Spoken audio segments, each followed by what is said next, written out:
Um terremoto realmente poderoso poderia dividir a Terra ao meio? Uma pergunta interessante surgiu em discussão sobre os terremotos.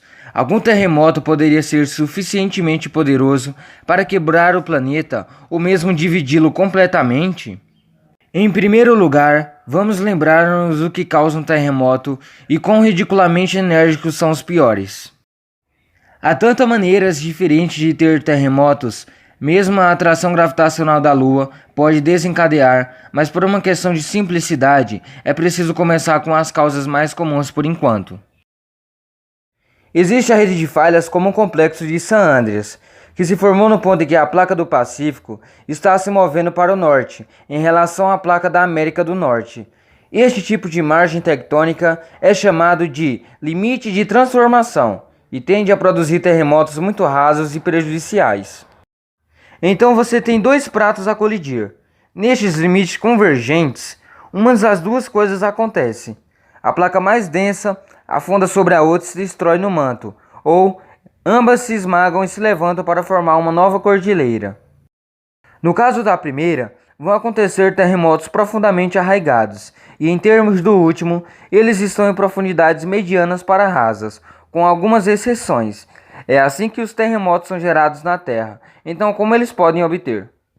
A maioria está familiarizado com a escala Richter, que mede os terremotos em termos de amplitude ou comprimento de um ciclo de onda. Quanto maior a amplitude, mais poderoso é o terremoto. Essa escala, agora extinta, foi substituída por outra na década de 1970, chamada escala de magnitude de momento, cujos valores se alinham de forma semelhante ao original. A espessura média da crosta continental é de cerca de 35 km, em comparação com a espessura da crosta oceânica de cerca de 9 km. As redes de falhas geralmente são mais baixas do que 80 km de profundidade, mas podem chegar a uma profundidade de 600 km.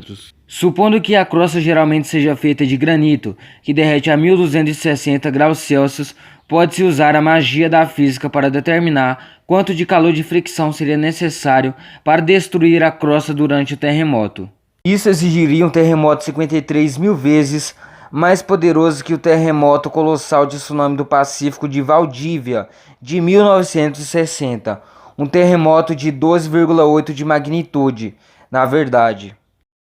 Se um supervilão fizer isso acontecer, levaria a órbita da Terra a girar em torno do Sol e balançar dramaticamente, talvez estragando os ciclos sazonais para sempre.